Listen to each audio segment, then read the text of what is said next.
Hey, so amazing. You see how they playing? Live wire, it's all about sports and entertainment. You don't wanna miss it, so official like you never seen. Keep it going till the whistle blowing from the referee.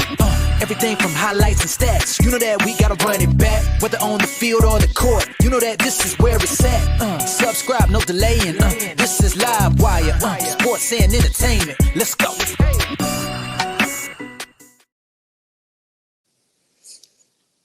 What's good, everyone? Welcome to another Live Wire Sports Media Update. Now, what if I told you that you had a chance to excel your life for the better?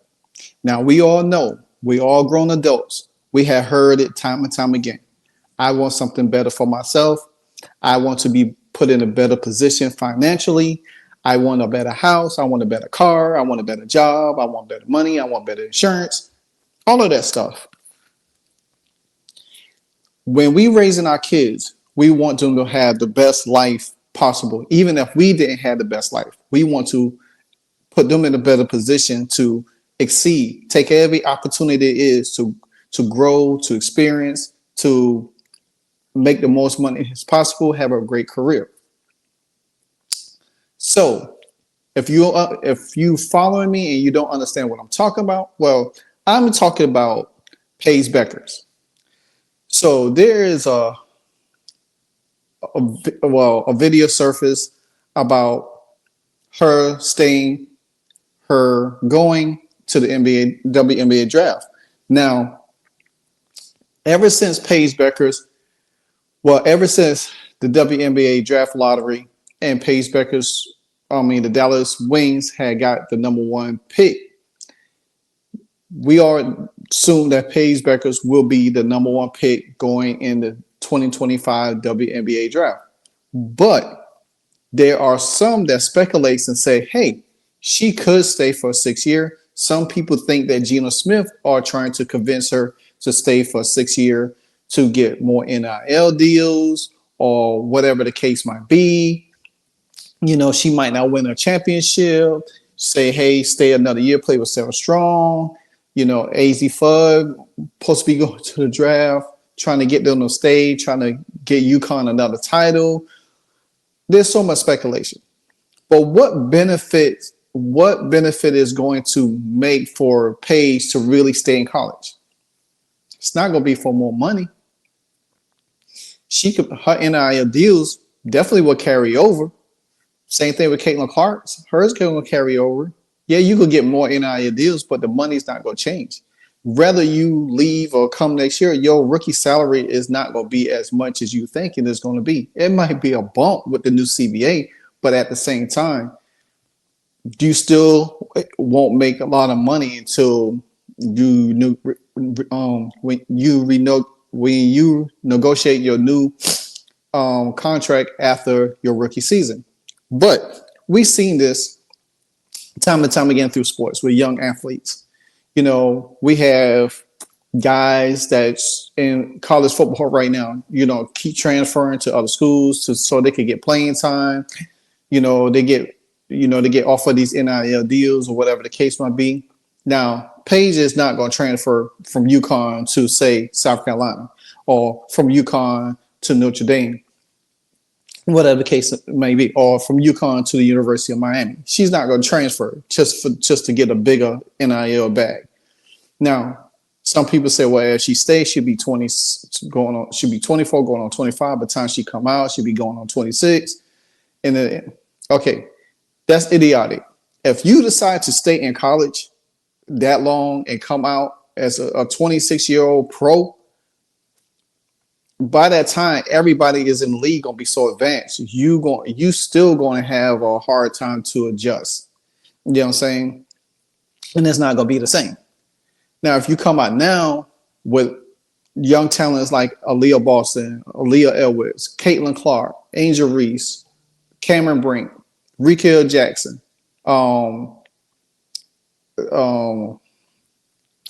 gosh, I forgot the other guy, Camila Cardozo. You have a chance to still grow with these young athletes.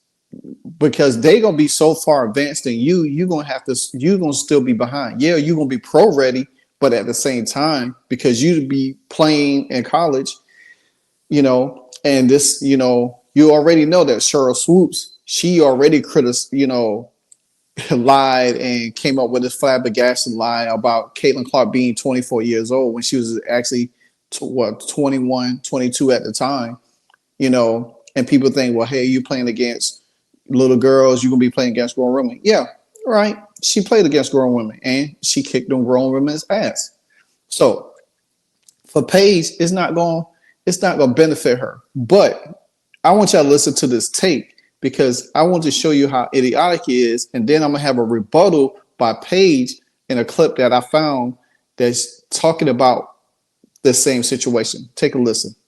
Big, bold predictions around moves in women's basketball. Paige Bueckers will not declare for the WNBA draft this year. That's interesting. Well, first of all, she'd be locking herself into a rookie contract that is presumably worth far less than it would be were she to be drafted in 2026. So just financially, it doesn't make a ton of sense to play in the WNBA as a rookie in 2025 versus 2026. Also, there's been a lot of buzz around whether Paige actually wants to go to Dallas, given the instability with that organization and political climate in Texas too. That factors into things like women's health rights there. And then I don't think UConn is going to win a national title this year. So I kind of feel like maybe one more year of Paige and AZ running the band back, and that's their time. If she were to declare this year, she would lock into a 4-year rookie contract that averages somewhere around $85,000 per year, whereas the expectation is that salaries will jump significantly with the new collective bargaining agreement.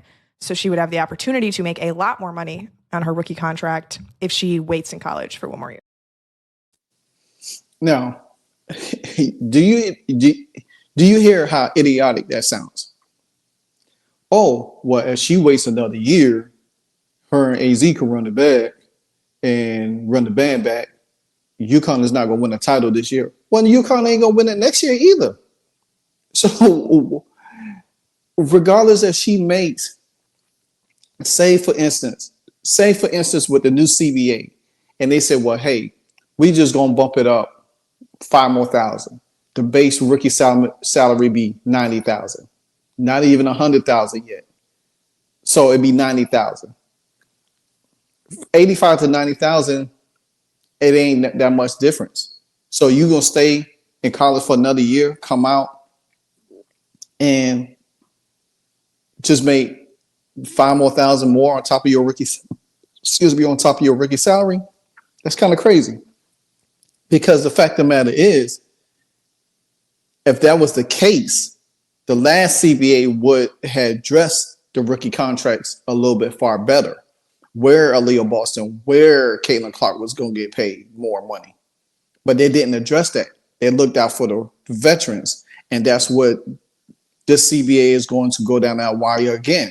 That line again is looking out for the veterans, getting the veterans paid more money, not looking out for the rookies. So it doesn't really, how you figure that the CBA is automatically going to put more money into for the rookie contract. Rather if it do or don't, it really doesn't matter. It doesn't make sense for Paige to stay in college. I don't believe she's going to stay in college. Now, I do believe there are going to be some factors around this draft. Depends, because they're already talking about what if Olivia Miles don't want to come out? What if she wants to stay and play another year with Hannah Hidalgo?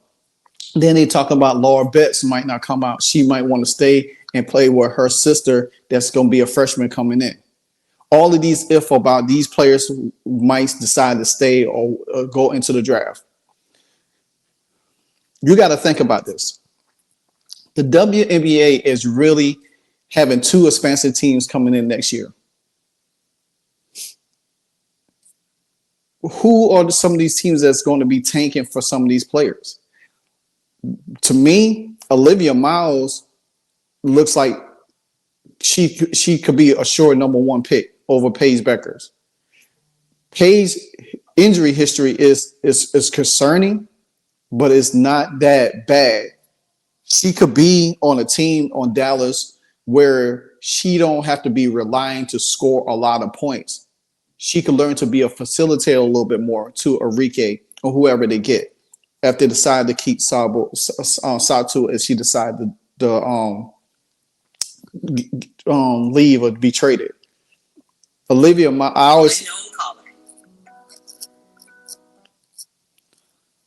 always said that Olivia Miles is the best fit for the Dallas, and I think Paige would suit better for um, the LA Sparks. But nevertheless, but I want you to listen to what Paige had to say about what she um, talks about her staying in college or her going, and the narrative around that. Ever since I announced, like, you just look at the comments and you're like, yeah, she's staying because she's gonna make so much more money staying in college than WNBA. And it's just like, you guys have literally no idea. Because, like, NIL, nothing changes. It's just like, once you get to the league, like, the title changes. It's no longer an NIL deal. It's just an endorsement deal. But we have it because we performed on the basketball stage. So if we continue to perform as we go, like, in the league, they're going to continue to invest in you and continue to want to work with you. You're making NIL in college. Once you get to the WNBA, those endorsements are going to follow you on top of the salary that you're also now making, which you didn't have in college. It's really not that hard to educate yourself, but it's like people create these narratives in their head and it's so hard to undo it, because then people just follow those narratives, and then people who don't know nothing follow other people who don't know nothing, and it's just like a bunch of people who know nothing. So it's just You sound like a 35-year-old like wily vet right there. You're already in the real world. All right, so you hear what Paige had to say. It doesn't matter. It doesn't matter if you stay or go, because your NIL comes with you and is going to propel on top of what you already making in the W. So staying doesn't benefit the athlete anyway. You know what I'm saying? Yeah, you might get more deals, but that money still doesn't drop off. It's all about your performance. It's all about what you do on the court that keeps you relevant. The longer you play, the longer you be relevant, is it helps you be more popular, helps you be more in the light and what you do. That's how it works. If, for instance, if you sign a deal and you get all these endorsements and you get injured and you don't play for 2 or 3 years, say you get a wrist surgery, you come back and try it again, and then all of a sudden you get injured again. But then you see all these commercials with your faces on it, and then all of a sudden you don't see them no more, because you have to order to continue to be relevant, you have to be in the eye of your endorsements or your sponsors, whoever you have. For instance, Zion Williamson in the NBA. Zion actually has not been healthy since he came into the league. You know what I'm saying? He had weight issues, he had injury issues. He'll come back, look spectacular, then all of a sudden he'd be out again. He was in a commercial with Zach Levine. I think it was Mountain Dew. You don't really see that commercial no more. Yeah, he has a big salary in the NBA, but you don't see him in commercials no more, because they don't have no use for him, because he can't stay healthy. You have to continue to brand yourself. You have to continue to put yourself in the light. You have to perform. It's all about your performance. If you've been injured 3 or 4 years, in and out, your endorsements ain't gonna be the same. Because by the time whatever length of contract you have, it's not going to help you. So, in other words, Paige has a great point. And these ladies that was talking on that panel, the video I showed you earlier, they just guessing. Because you could tell when people don't watch sports, they don't understand sports, they don't understand the litigation of sports, they don't know the ins and outs of sports and stuff like that. And they just talk because they just feel like they can talk about it. They have, they feel like it's a great moving point for them. Paige knows that you got to think about it. Paige has to play in Unrivaled next year. She can't play in Unrivaled until she comes out of college. So that don't even make sense. Makes sense. And I think she's a investor. She's part of the investment team or whatever. to help them. But at the same time, why would she stay? That's why I say it doesn't make sense. She'll mess up her own situation, with Unrivaled. Now, if she, say for instance, if she got injured by the end of the season and didn't get drafted and they had to wait a year, then I can understand her not playing in Unrivaled, the following season. That makes more sense. But I don't see Paige staying. I see Paige coming out. I see Olivia Miles. I see all of them. Now, like I say, crazy times, crazy situations, anything can change. But it's just one of these takes that you have to take a deep breath and say, you know what? Here we go again. People just jump into conclusion. But anyway, like, comment, subscribe. Keep them bells ringing anytime I drop a hardcore video. Until the next episode, I'm out. Peace. Hey, so amazing. You see how they playing? Live wire, it's all about sports and entertainment. You don't want to miss it, so official like you never seen. Keep it going till the whistle blowing from the referee. Everything from highlights and stats. You know that we gotta run it back, whether on the field or the court. You know that this is where it's at. Subscribe, no delaying. This is Live Wire, sports and entertainment. Let's go.